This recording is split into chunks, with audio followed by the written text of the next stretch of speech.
உங்க அப்பா இங்கதான் இருப்பாருன்னு சொன்னாங்க, அதான் தேடிக்கிட்டு இருக்கேன். எங்க உங்க அப்பாவையா காணோம்? ஒரு ஆக்ஷன் பண்ணணும்னு எனக்கு தோணுச்சு. எல்லாரும் போயிட்டாங்க. இல்ல பர்மிஷன் பண்ணலாமா? இப்பவும் பண்ணலாம், ஒன்றும் தப்பு இல்லை.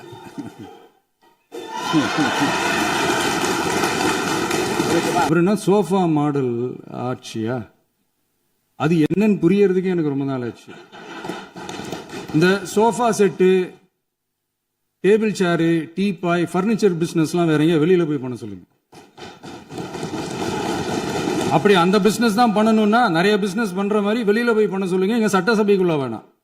அதனால ஆக்கப்பூர்வமான கருத்துக்கள் இருந்தா சொல்லுங்க. டெஃபினட்டா அது சரியா இருந்தா நாங்க ஏத்துக்கிறோம்.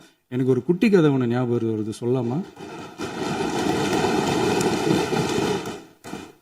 ஒரு ஊர்ல ஒரு பெரியவர் வெயில் ரொம்ப ஜாஸ்தியா இருக்குன்னு சொல்லிட்டு கண்ணுக்கு மேல கை வச்சுக்கிட்டு இப்படி சுத்தி முத்தி தேடிக்கிட்டு இருந்தாராம்.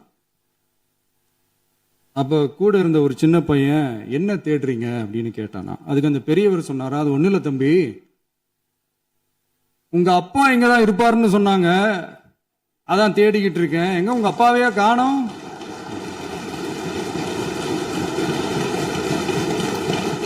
இல்ல, அந்த எங்களுக்கும் நக்கலா நையாண்டியா சம்பந்தம் இல்லாத குட்டி கதை இதெல்லாம் எங்களுக்கும் பேச தெரியும். ஒரு ஆக்ஷன் பண்ணணும்னு எனக்கு தோணுச்சு. எல்லாரும் போயிட்டாங்க. இல்ல, பர்மிஷன் பண்ணலாமா? இப்பவும் பண்ணலாம், ஒன்றும் தப்பு இல்லை.